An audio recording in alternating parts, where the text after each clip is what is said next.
Great. Thanks so much, Steve, for that whirlwind update through the micro lab for that. Our next speaker, I think, will also be known to many people. And just a reminder for those watching, full bios are available on the website for this workshop. So our next speaker is Dr. Nuala Meyer. She's an associate professor of medicine at the University of Pennsylvania. She's a critical care physician and a translational scientist who uses genomic and molecular tools to better explain ARDS risk and risk for sepsis-associated organ failure. The goal of her work has been to develop personalized therapy for sepsis and ARDS, and her research program has a large observational cohort of critically ill subjects with sepsis, including COVID-19 and other pathogens as well. And we're delighted to have her here today to talk about diagnosing the aberrant host immune response. So, Dr. Meyer, the floor is yours. Thank you so much, Laura. And if I could have my slides. I have no financial disclosures. Thank you. So I was asked to speak about diagnosing the aberrant host response. And I think we could boil this down to the main problem being that if our intent is to understand the dysregulated host response to infection, it really implies that we've already identified good markers to tell us what is a regulated host response to infection. And I would argue that, unfortunately, we have a lot of work to do for this statement to be true. Historically, we've really focused on inflammation and thinking that perhaps dysregulated inflammation is when a localized process becomes systemic, using SIRS criteria to really identify that. And if we took a soft tissue infection and inflammation as a cardinal example, we could use the classic signs of inflammation, dolor, calor, tumor, rubor, and that might be a regulated response up until the point that you have tissue injury, which causes loss of function. The problem with this perhaps more simplistic approach is that, of course, the host response is very pathogen dependent. It might depend on the infected site. So some sites are more tolerant of inflammation and swelling than others. Some are very intolerant, like the central nervous system. This is a dynamic process that might evolve over time, and it might depend on the time that we are sampling the patient. And of course, it is not the host response in exclusion or in isolation, but it also depends on, can that patient access care and obtain source control? Do the antibiotics exist to treat the patient's infection?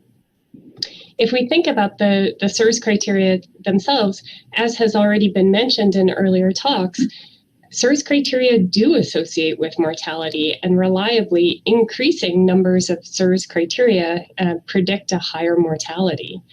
So in that sense, SIRS is a nice prognostic indicator. However, we all acknowledge its limitations as a diagnostic tool in that it is not specific to infection or infection-driven tissue injury, nor is it sensitive. So large cohorts have shown that at least 12% of patients with septic shock might be SIRS negative. And why might that be? Well, we do recognize that the inflammatory response, the immune response, to infection is quite complicated. And whereas we once perceived of the process being a somewhat longitudinal process, where there was an initial hyperinflammation followed by a hypoinflammatory, we now realize that these processes are occurring simultaneously. While we could certainly pick out individual markers, either secreted proteins like secreted cytokines, individual cell populations like activated neutrophils, or a deficiency of specific regulatory monocytes or lymphocytes, I think we are understanding that the process is complex enough that no one marker in isolation is likely to be informative about how regulated the response might be. So how have we tried to tackle this problem in the past?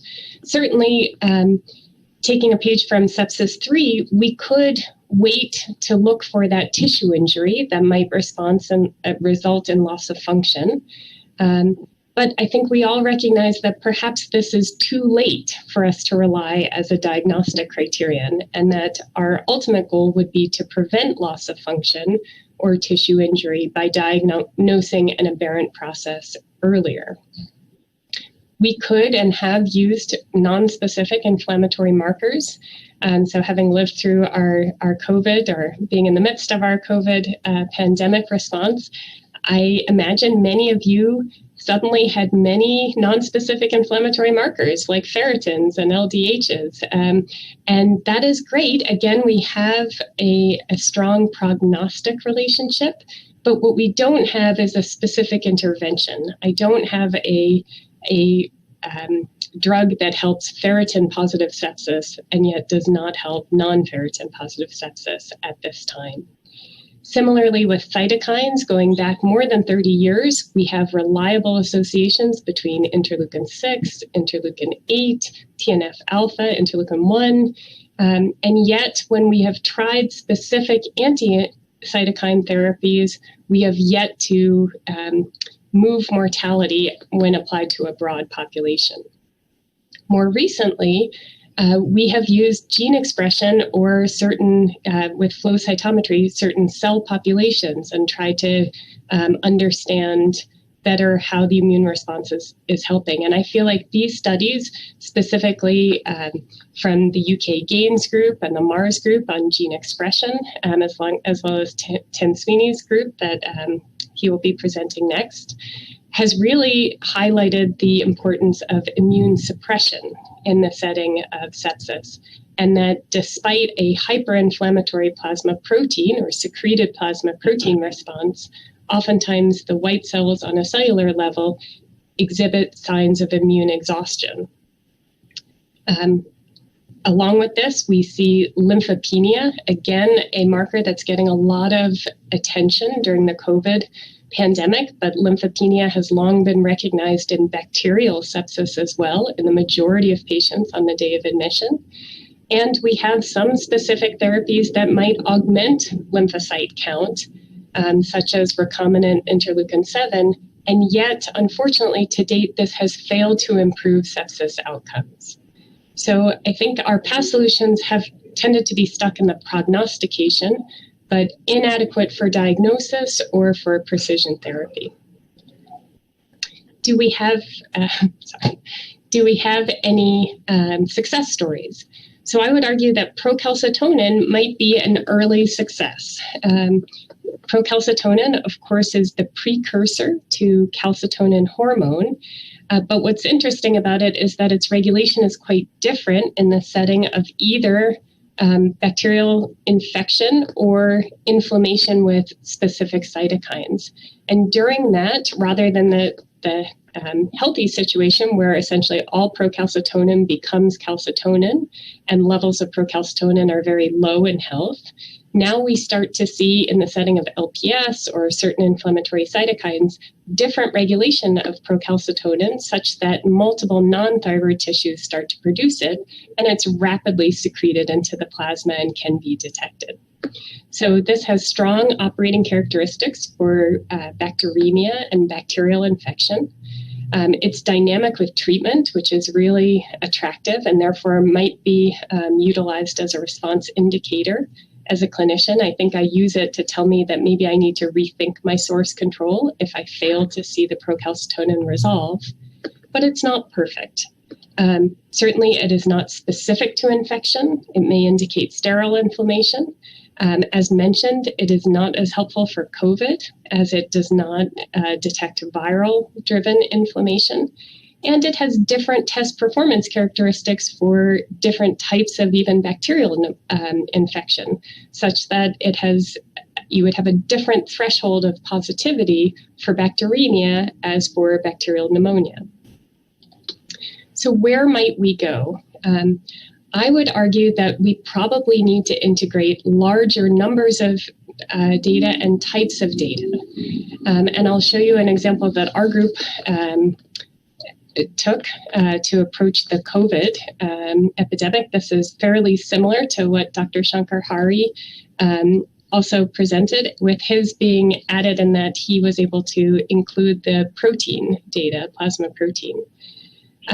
But through profiling blood and integrating it with EMR and clinical data, and then applying high-dimensional flow cytometry, we were able to really apply very high-dimensional immune data to our patients. We generated 3 cohorts, so an inpatient, moderate or severely ill COVID population. Most of these were severe and in the ICU with either high flow oxygen or needing mechanical ventilation. Compared them to healthy patients who had not been exposed to COVID, and to patients with mild COVID treated at home and had recovered several weeks out from their coronavirus. We were able to integrate all the EMR lab data, and so you can see our non-specific markers of inflammation were high. The green here indicates the normal range, and our patients tended to be high ferritin, high D-dimer and CRP, low lymphocyte counts, and relatively normal white blood cell counts.